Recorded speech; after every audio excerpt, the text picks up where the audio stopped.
Then later in 2009, that's when you started trafficking yourself when you're older. We're talking about expanding. Canada, Colombians, people from other places, countries. Yeah, my father was giving me responsibility and basically had me in charge as a manager from the offices here in the United States. And I had to make the connections, the deliveries to Italians, Colombians, Canadians, Armenians, an infinite number of people, tons that were distributed weekly or monthly in the United States and Canada. It was a lot. I'm not going to say it was difficult, but it was something interesting for me because I understood the logistics and the schedules affected me too. Because, you know, here in the United States, it's 3 time zones. So for me, it was an hour here. In the Pacific, it was a different time. In downtown, it was a different time. In the East, a different time. So for me, it was 4 o'clock in the morning and they were already here delivering at 7 in New York. From 4 in the morning, I had to be on it. And so on. I was out of control, but I pulled it off. I got the work done, and I learned a lot. I made a lot of money in the sale. But imagine, I was a freight manager. I did well back then. And I'll tell you, my dad, he said my dad knew. My dad knew that I partied a lot, maybe too much, and drank a lot. But he knew that I was on my responsibilities and I got the job done. The old man accepted it. Yes, I drank a lot. I partied too much, more than anything. But the responsibilities were fulfilled. And he would say, hey, well, they would always feud with my dad, that my dad is okay with it. He said this was always a feud with my father. My father would tell me just to drink a little bit. Motherfucker like him can't just drink a little bit. Drink once a week, once every 15 days. But don't stay up for 2 or 3 days. See, 298 called it, man. It's them benders. And that was always a lazy stretch with my dad. But I always fulfilled my promises to him. I was responsible. I did what he ordered me to do. What did one of these negotiations look like in these other places? Was it by phone? Was it between intermediaries? What does that look like? Negotiations with Italians and Colombians and Canadians. He said, look, I had the merchandise in the United States. I was in charge of finding clients. Friends were recommended to me. People passing me contacts. These people want 80 keys. So he's saying that, yeah, people, his contacts will hit him up and say, hey, put down 80 for the Italians, 30 for this guy, 20 for that guy. The Canadians want this much. They have accounting, they had receipts, put a nickname for him, a code name for this one, that one. They would pass the number and I would make the agreement with him. I give you 80, such and such time, such and such place. I'm going to send you the number of the person who's going to be doing the delivery. I coordinated them in such a way, at such a time. These guys could have ran trucking companies. Some of them did. The relationship wasn't very close. Communication more than anything, the communication, yeah, it wasn't very personal. The relationship wasn't very close, but the communication was, oh yeah, got this, need that, there it is. Check if they're giving me this for 20, if you could lower it to 19. Those were the conversations. 50-50 or what are we doing? So I was always communicating with them. I would talk to my dad, yes, no, what do I do? That was the situation. And then you were also in charge of returning that money to Sinaloa. That money had to go back to Sinaloa. He said exactly. Once it was sold, I was already in charge to unload it, take it to Sinaloa and trailers. Since we had all the infrastructure, when there was 2 or 3 million, it was like, all right, we got to get that down there. All right, so run a trailer with 3 million, another one with 8 million. And they lower them down to Dorado, because that's where we downloaded the trailers. And that's how much would be in one shipment of cash? Yes, cash. US dollars and Canadian dollars. I imagine there'd be quite a few people involved in that because let's say we're talking about a quantity of dollars quite large. The denominations are not usually large denominations. They're not banknotes. They're banknotes of 5s, 10s. That's a ton of tickets. He said everything. Of course, the small denominations of 1, 5, 10 was the amount to be spent in the United States. Hey, what's there to buy? More tires for the trailers? Gas? Rent? That's what you use to pay that. We were just trying to send down the larger denomination banknote. Everything was concentrated of all the cities where the sales had taken place. New York, Atlanta, Chicago, Boston, Vancouver, Montreal, Los Angeles. It would all get to Los Angeles, then boom, they'd get on a trailer. And that was it, let's go. From Los Angeles straight to El Dorado. How many people participated in getting that money down there, in arranging all of that? No more than 3. The driver of the trailer, an accountant for my father, and me, and I sometimes helped them. 3? There it is for the haters that were saying the twins was lying of sending millions in small denominations. Well, he's saying they spent the denominations in the U.S. What was the twins? What was the twin argument? Let me know. Hit the like button if you have yet to do so, y'all. We've been here 2 hours and 15 minutes. In 2010, you get arrested again. Ah, come on, man. This guy's always in jail, man. He's always fucking locked up. Oh, hold on, I gotta lower this again. He said 2010, they arrest you again. The Army this time, January 2010. Well, it was the end of a 3-day bender.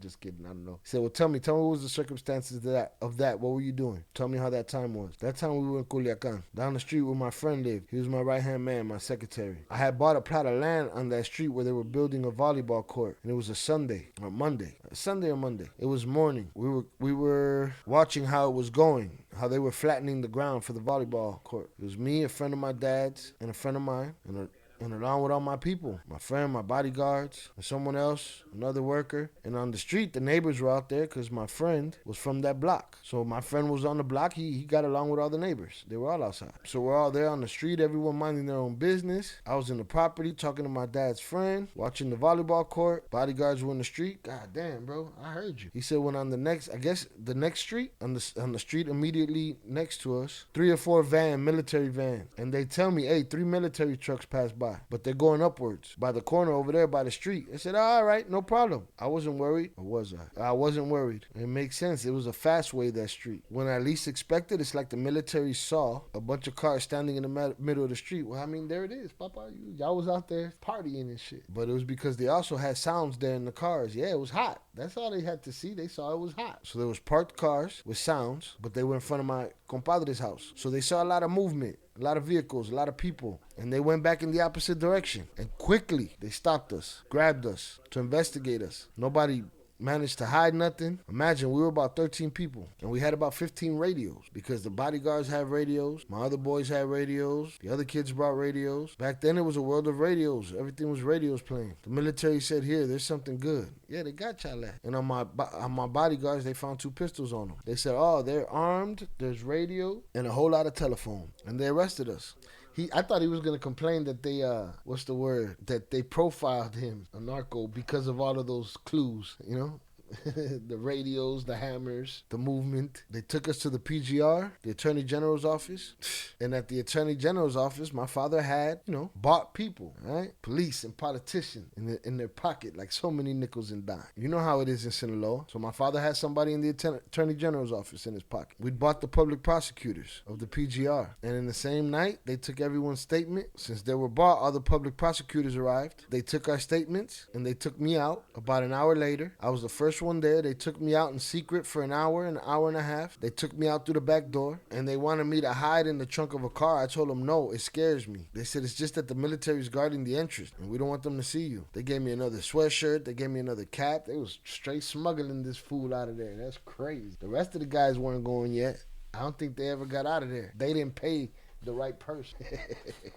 They changed my clothes and gave me some glasses. I told them no. I'm going here in the back seat, hidden. I said, no, like that I'm going. Back seat. I'm going to hide in the back seat. And that's how I left. Hold on. He said I passed right in front of the military. And then the military, I don't know. It said the military went on about their business. All those arrested, since they couldn't arrest everybody because they had only 2 guns, they charged 2 people. So everyone else just gave their statement, said they were there, but they had nothing to do with each other. They let us go. He said the next day, the last guy got out by between 10 in the morning and noon. The military returned at 2 a.m. because one of the prosecutors snitched and said that El Licenciado's son was there. And the military came back with 20 trucks. And then he's not there no more. Oh, 2 de la tarde, they showed up at 2 in the afternoon. So the last guy got out at 12, between 10 and 12. See, this says 2 a.m., but he's saying 2 p.m. And they came with a 20-truck convoy because someone from the public prosecutor's office has snitched on me, has spoken to the military to say that El Licenciado's son was arrested. And they've arrived to get me, to move me to Mexico. What? Oh, so they were coming to get him. But he was gone by the time they got there. He said, I was already in my house. And the military was pissed.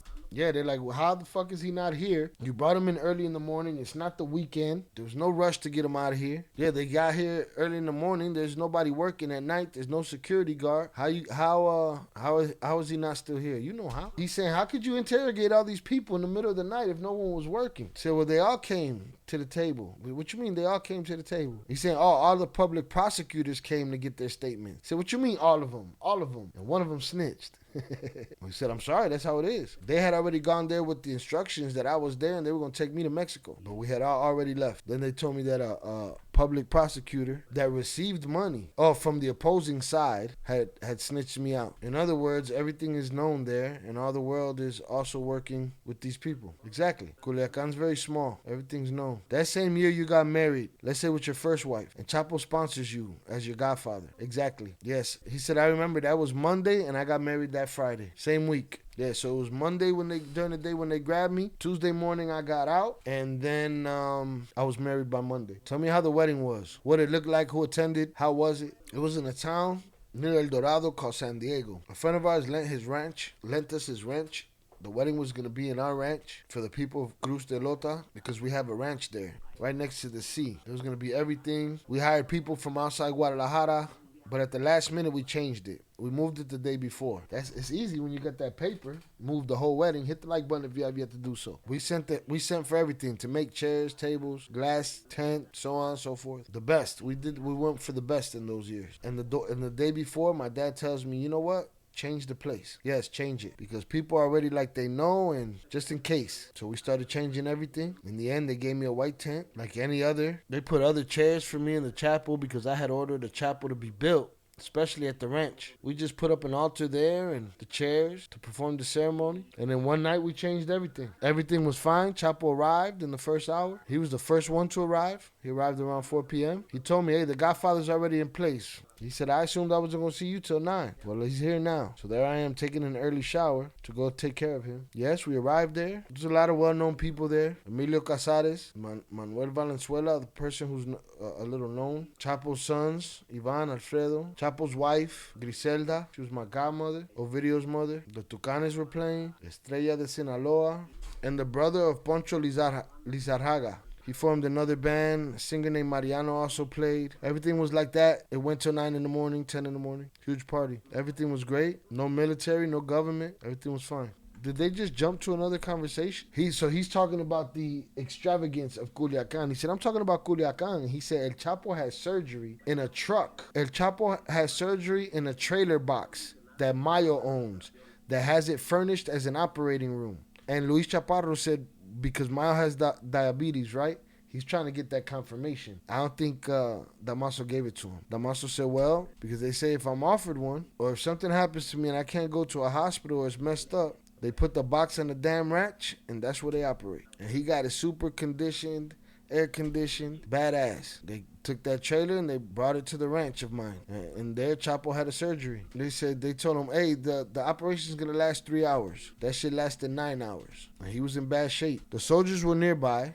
They had to bring everything. Yeah, they had to take him all sedated, and the wound wouldn't close up nicely, and all dizzy. He left. The next day, he got up. My dad was there. They took him to a house, and he recovered. The next day, what happened yesterday? He said that fucking doctor, and he was pissed off. He was going crazy. He was screaming that they should kill that fucking doctor. Kill him. He sent for them to kill him, and my dad already told him, listen, remember, that doctor is a close friend of his compadre Mayo. I don't give a fuck. I'll make it right with my buddy. This damn doctor almost killed me, and they almost grabbed me because of him. He said when the soldiers were nearby that they could have grabbed him because of them. He could have got caught. Casi no muere el Chapo. Chapo almost died in a fucking trailer after a 3-hour, 9-hour surgery and shit.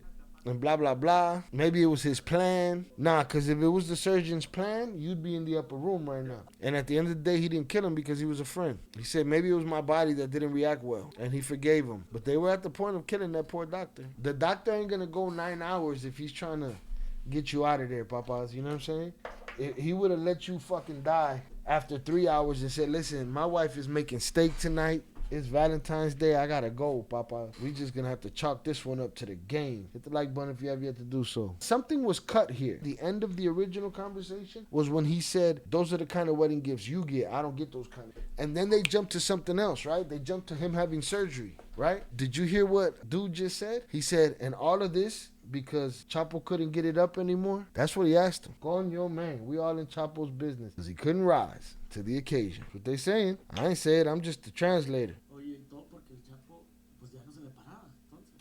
Bah! Put it on the soundboard. But let's see if he confirms it. We don't know that he confirms it. He said not that it didn't stand up for him, it's that he's an addict. Oh, he's addicted to every night sleep with a woman. Oh, and that so he's popping them pills on a regular basis, them Viagras. And the doctor told him, you're going to die if you keep taking so many pills. That was a dirty old man. Listen, I don't need to hear it from nobody else. I heard it from the young lady's mouth that she was his 15-year-old girlfriend. That is all the evidence I need. I am not the citizens of the United States of America that need more than so much to know what the truth is. Okay? And he said he was an addict. So what was the doctor gonna do? Give him a stiffy that stick around and shit? What are we talking about here? What were they talking about before we started recording that made Chaparro even ask that question? Feel me? Doctor told him, you're gonna die if you keep taking so many pills. You're gonna die. Stop messing around. So he said, no, I'm gonna pump it. That's foolproof. Wait, what? Shit's crazy. Hit the like button. So he's gonna pump it. That's foolproof. And what? Well, he put the bombita. What's that? The pump? What are we talking about here? Yeah, shout out Nando. Sounds like he got a pump. Pumps in the pumps. Pumps in the pumps. What the fuck? When pills don't work no more, they get the pumps. Man, would they run that shit with diesel? God damn, they put Chapo business out there. And he's pushing the issue. He said, but really it wasn't because he wasn't impotent, because the bastard wants to spend all his time taking it every day, cogiendo every day, fucking.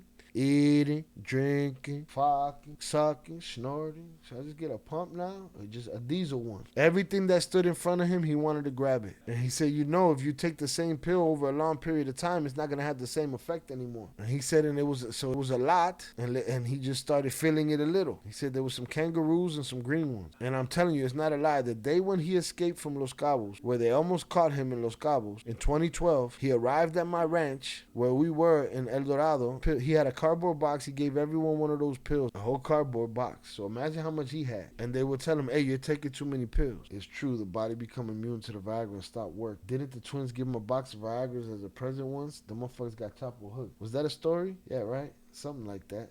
It's funny shit, but really, or maybe he was hooked already. Sounds like dude took them for no reason or precautionary. He took them for no reason? Nah, but he's also clarifying that he wanted to fuck everything he was standing by. All right? So he wasn't just taking them. He was taking them, and he was, I'm sure, doing some foul shit too. They would tell him, hey, you're taking too many pills to make you get an erection. He said 2012 when they were looking for him for the second time. He said yes. Dude was popping blue diamonds out in the open, didn't give a fuck. Boxes. Walking around. He on the run. He said he escaped, and that day he was running around with cardboard boxes full of that shit. Returning to the topic of 2012.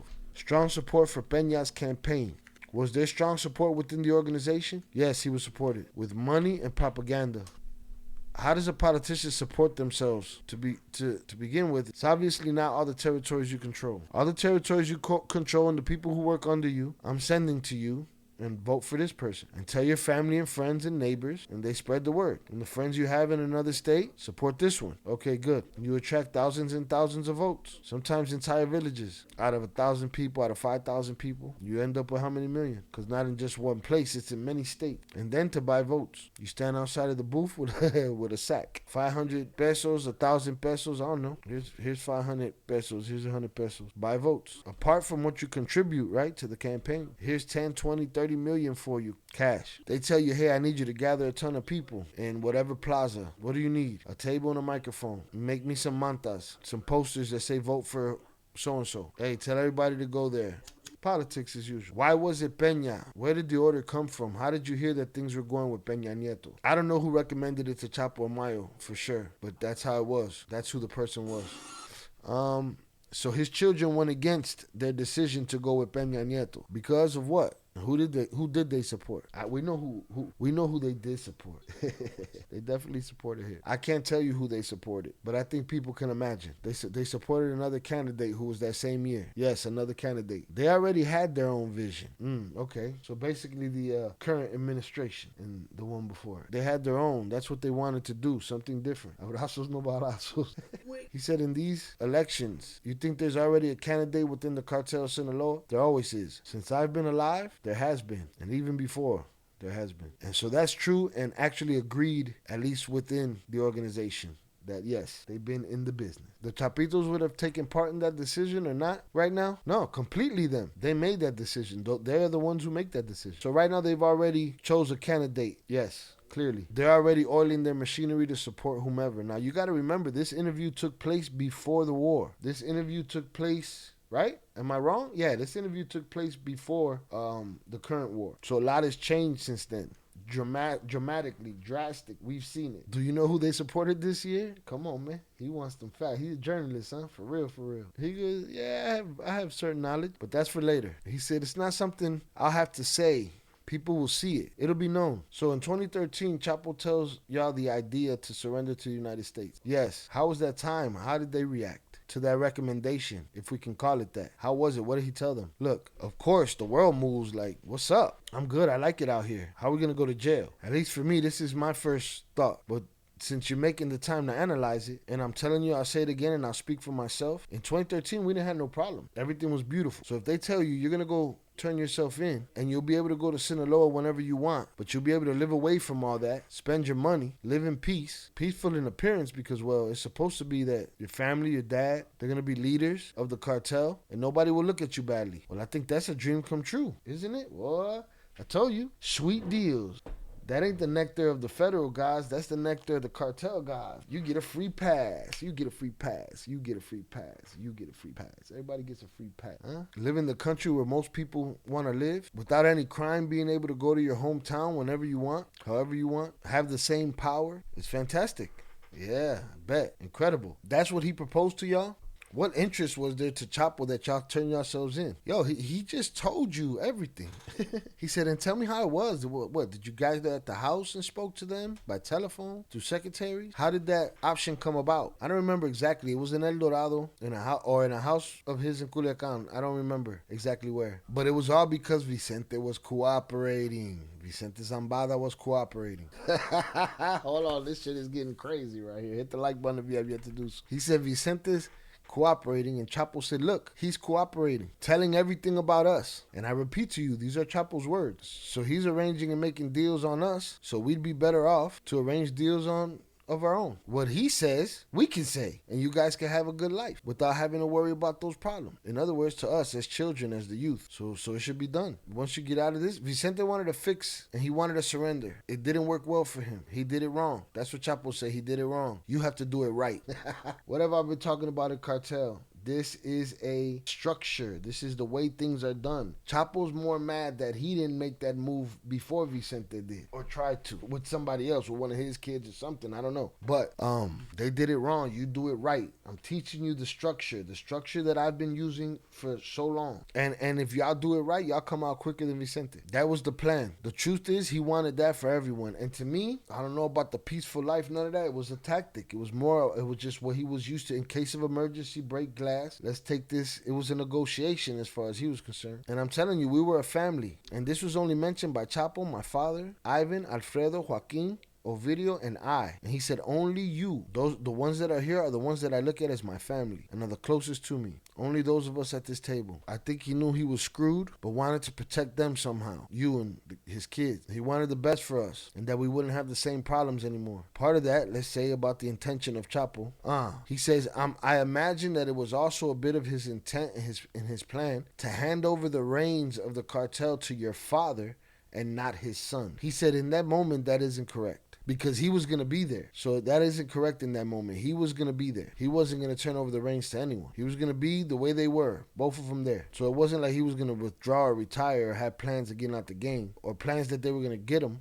He said, oh no, I mean more like in 2017 when 2016, when they had already caught him. There was a moment that he tells your dad, I mean you to lead this organization. And it's something that they don't respect. The children. But I imagine that El Chapo's decision was to protect all of it. That decision was made by El Chapo, and he transmitted it to my father through the lawyer, Manuel, Oscar Manuel, I think is his name. He told the lawyer, you know what, tell my brother, my compadre, tell my compadre that to take over, and my children are to have their responsibilities as well, just like their prophets. But please, the lawyer told him, but please support the boys by referring them, support them, and I'll entrust them to you. Please take care of them for me. Advise them. I entrust them to you very much. The boys have no experience, and you know how people are. Because And I'll tell you why he said that, because when Chapo fell, many people robbed him. In other countries, a lot of people robbed him. Colombia, Ecuador, people stole merchandise, money. Chapo said, they don't respect me. How can they respect my children? And his children saw that they weren't respecting him. I don't speak for everyone and who was the ones that respected him, but many renowned people in the organization wouldn't face them. When the Chapitos would reach out to them to see them, they wouldn't show their face because they didn't have the respect or affection for them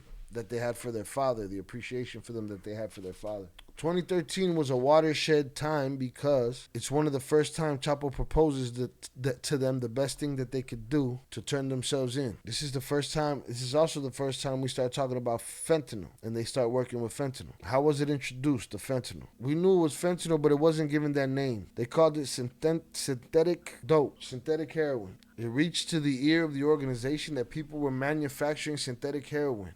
I'm telling you, fentanyl was never mentioned. Yeah, again, that's something that Jay Flores has been saying since the beginning. It's just China white. It's always been around, synthetic heroin. So if it's always been around like that, is this a PSYOP media campaign of pushing this shit the way they've been pushing it in the media for so many years? It's killed a lot of people though, but that's because they start cutting everything with it. But I tell you, fentanyl was never mentioned. Members of the organization said, listen, what's going on? What is it? And people who know about it said it's a synthetic product. It's fentanyl. They went to China, and there they presented everything about what it was, how it's done, how much, how it arrived. That's how it arrived in Sinaloa, approximately, from what I heard in 2014. Okay, they're doing synthetic heroin, but it was fentanyl. They already brought it from China. They already produced it in Mexico. They brought certain chemicals that I can't tell you about. I don't know the names because I'd be lying. I don't know them. In Mexico, they manufactured the Fetty the fentanyl. They brought the base from China. Already in Mexico manufactures fentanyl, and from there they put it in the cut. Other chemicals in the cut. They call them to do the work. They send it to the United States. Synthetic heroin.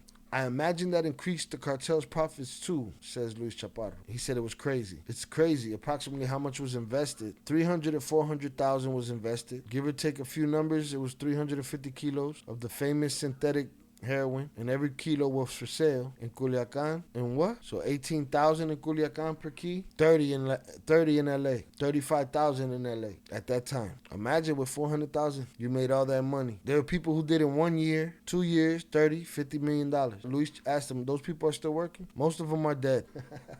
That's his answer. What good is $50 million to a dead man? Huh? But yes, many of course still do continue to work. Right now with this situation that's happening, it's an evil that many people don't want to go near it, don't know anything about it. So many people stopped talking shit about it but got caught up with it. I don't know if it's a rumor or not, but recently it's been said that the Chapitos ordered a halt to the fentanyl production. Everything was because of the statements that the United States government made that they were going against the fentanyl producers. As a result of that publication, in Culiacan, the order was given, stop everything. Nothing's going to be manufactured right now. And this is what I believe. I say this for myself, that I imagine they reconsidered. And they said, well, they're already looking for us. It's not like, okay, I'm not gonna do anything anymore, and then if I'm not doing anything no more, they'll stop looking for me. So, AKA, they're already looking for me. They're gonna keep looking for me. So why should I stop? Can't erase the past. I already did what I did. That can't be erased. So I'm gonna keep slanging. He said that's what I think. In my humble opinion,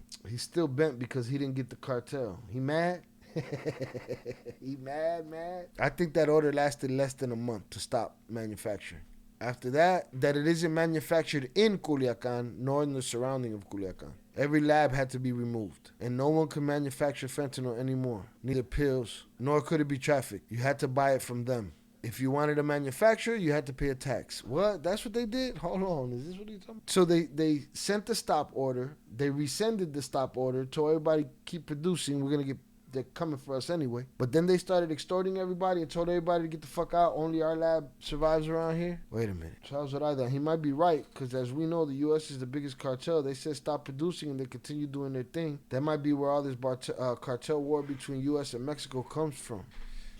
I don't know. I think it's a part of it. It's a piece. And it's a lot of pieces in this puzzle. I can't tell you how much, but they told me it was very high. So many people who stopped manufacturing out of fear, some out of fear of the government, others fearful of the order by the Chapitos. This is probably the original order. Others because the tax was too expensive. I can't do it. And many others wanted to disobey the Chapitos' orders. I think this is for that month where this whole process started. They start taxing everybody. If it happened after they started back up on the month, that's even dirtier. It's already filthy as fuck. So they defied the Chapitos and manufacture secretly.